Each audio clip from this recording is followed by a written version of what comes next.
Assalamualaikum warahmatullahi wabarakatuh. Hari ini ketemu sama Ibu Siti Zubaida, guru mata pelajaran kimia di SMA Islam An-Nizam, Medan. Gimana kabarnya anak-anak Ibu semua? Semoga kita semua selalu sehat dan selalu dalam lindungan Allah Subhanahu wa Ta'ala. Jadi hari ini kita akan belajar kimia yang pastinya sangat seru untuk dipelajari. Oke, jadi hari ini kita melanjutkan materi yang kemarin ya, yaitu tentang contoh soal hidrolisis garam. Kemarin kan udah Ibu jelaskan salah satu contoh soal hidrolisis garam kalau misalnya kita campurkan asam dan basanya terlebih dahulu, ya kan? Nah, kita mau melanjutkan contoh soal yang bentuknya lain karena kemarin jenis hidrolisis garam ini kan banyak ya, tergantung asam dan basa penyusunnya gitu.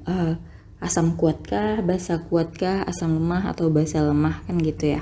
Jadi macam-macamnya banyak. Nah, hari ini kita mau membahas contoh soal dari jenis garam yang berbeda dari yang kemarin. Gitu. Nah, kita lihat di sini ada apa aja. Yang pertama, ini jika diketahui 300 ml HCl 0,3 molar dilarutkan ke dalam 200 ml NaOH 0,45 molar. Tentukan pH larutan yang terbentuk. Di sini kalau kita lihat dari soalnya, kan nggak ada dikasih keterangan Ka maupun Kb ya.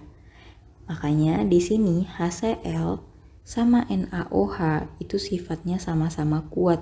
Karena kalau diingat HCl ini kan memang termasuk asam kuat ya. Ingat kemarin ada 6 yang termasuk asam kuat, salah satunya HCl, ya kan? Kemudian NaOH, Na itu kan golongan 1A. Kemarin golongan 1A dan 2A kalau berikatan sama OH negatif itu kan dia termasuk basa kuat kita. Jadi HCl sama NaOH ini termasuk asam kuat dan basa kuat.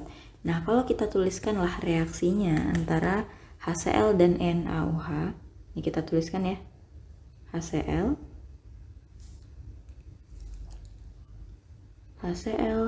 bereaksi dengan NaOH. Maka hasilnya adalah NaCl. Ingat cara buat garam, H-nya dibuang, OH-nya dibuang, baru digabung. Ditambah H2O.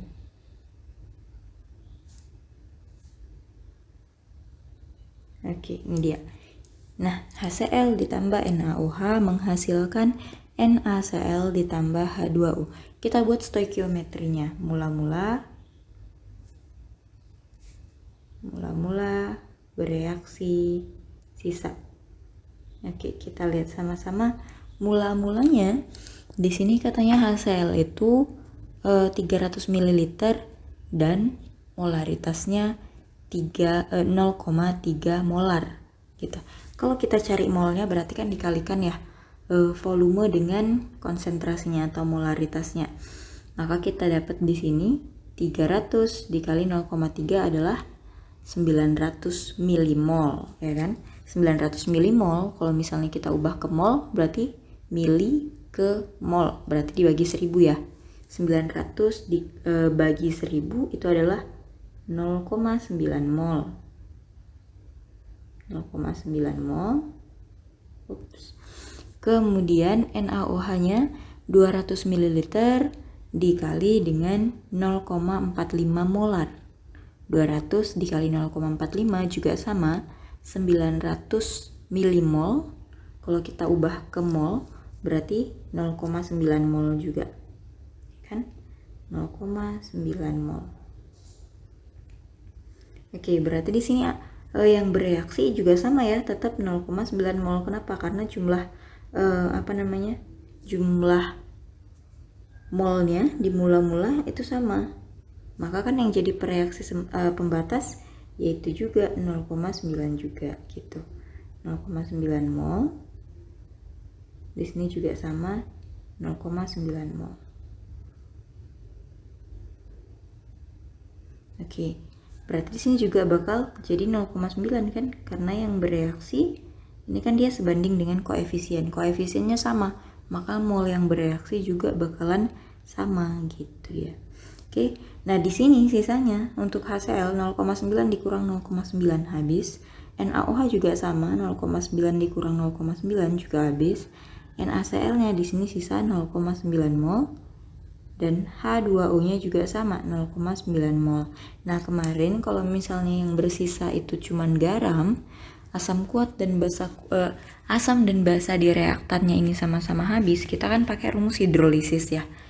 Nah, di sini kalau kita lihat hidrolisis garamnya ini kan terdiri dari asam kuat dan basa kuat. Asam kuat dan basa kuat. Kalau dia terdiri dari asam kuat dan basa kuat, berarti kan langsung aja pH-nya itu kemarin berapa kalau dari asam kuat dan basa kuat? Sama dengan 7. Karena kan dia netral. Kenapa? Karena dua-duanya dia nggak terhidrolisis gitu.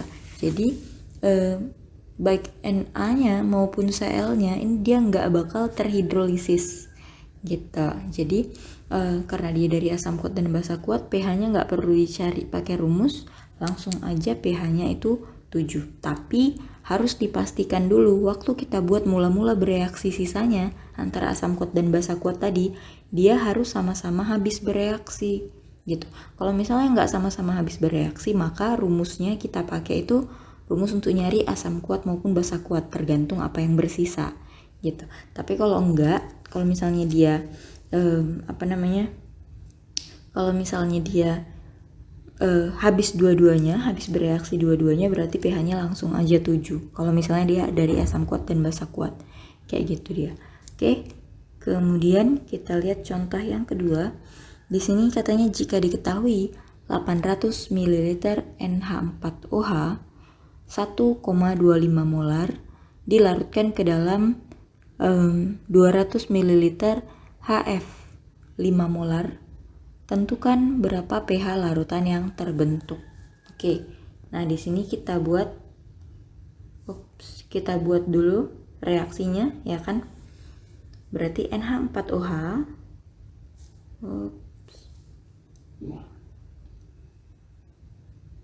NH4OH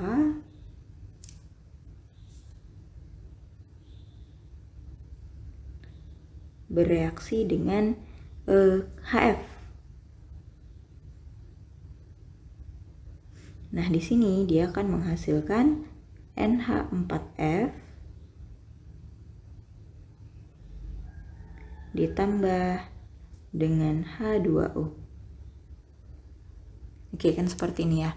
Nah, kita buat seperti sebelumnya, kita buat mula-mula bereaksi sisa.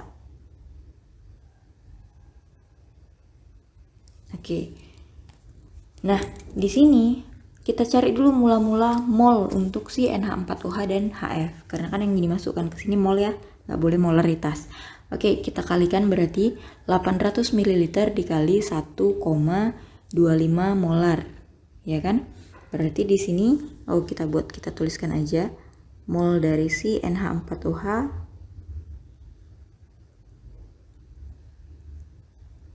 sama dengan 800 dikali berapa tuh tadi? 1,25. Oke, hasilnya adalah 1000 milimol. Oke. Nah, di sini 1000 milimol ini kan sama dengan 1 mol. Ya kan? Makanya di sini NH4OH-nya molnya itu adalah 1 mol. 1 mol. Kemudian untuk HF-nya juga sama. Mol dari si HF, mol dari HF itu kan sama dengan 200 dikalikan dengan 5. Ya kan? Di sini karena 200 ml maka dapatnya itu 1000 juga, tapi 1000 milimol. Karena satuan volumenya bisa ya dibedakan antara milimol dan mol. Milimol itu kita dapat kalau misalnya satuan volumenya masih dalam mililiter gitu. Tapi kalau misalnya mol itu kita dapat kalau misalnya dia udah dalam bentuk liter satuan volumenya gitu. Oke, nah 1000 milimol itu kan sama dengan 1 mol juga. Dari milimol ke mol ya. Berarti dibagi 1000. Oke, berarti di sini yang bereaksi mula-mula untuk HF juga sama 1 mol. Berarti yang bereaksi kan juga sama kan, 1 mol dan 1 mol juga. Di sini 1 mol, kemudian di sini juga 1 mol. Oke, maka di sini kan juga pasti bakal jadi 1 mol, di sini juga jadi 1 mol. Ya kan? Maka yang bersisa itu adalah habis untuk NH4OH, HF juga sama habis, ya kan? Sedangkan untuk NH4F itu jadi bersisa 1 mol. Dan untuk H2O itu juga 1 mol. Gitu. Nah, sekarang tinggal kita cari konsentrasi H positifnya. Nah, kita lihat di sini ini terdiri dari apa? Dari asam lemah dan basa lemah, karena HF itu asam lemah, sedangkan NH4OH itu basa lemah. Makanya di sini kan ada nilai Ka maupun Kb-nya ya, gitu. Nah, kemarin kalau misalnya dia terdiri dari asam lemah dan basa lemah, itu kan rumusnya konsentrasi dari H positif.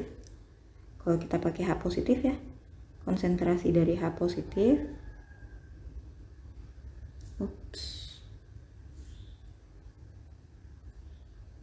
itu sama dengan akar dari KW dikali Ka dibagikan dengan Kb-nya. Oke. Nah, ini kita masukkan nilainya sama dengan akar KW-nya di sini tadi nggak dikasih tahu ya, tapi kan KW itu ketetapan 10 pangkat min 14, ya kan? Dikalikan dengan KA-nya, di sini nilai KA-nya dikasih tahu yaitu 10 pangkat min 9 katanya KA dari HF. Berarti sini kita buat 10 pangkat min 9 dibagi dengan HF-nya, KB-nya itu 10 pangkat min 5. 10 pangkat min 5. Oke, kita buat di sini selanjutnya. Oke.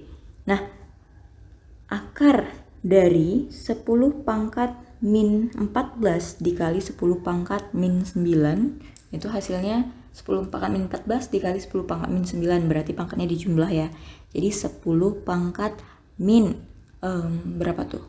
Min 23, ya kan? Kemudian dibagi dengan 10 pangkat min 5. Maka 10 pangkat min 23 dibagi 10 pangkat min 5 berarti min 23 dikurang min 5. Jadi min 18.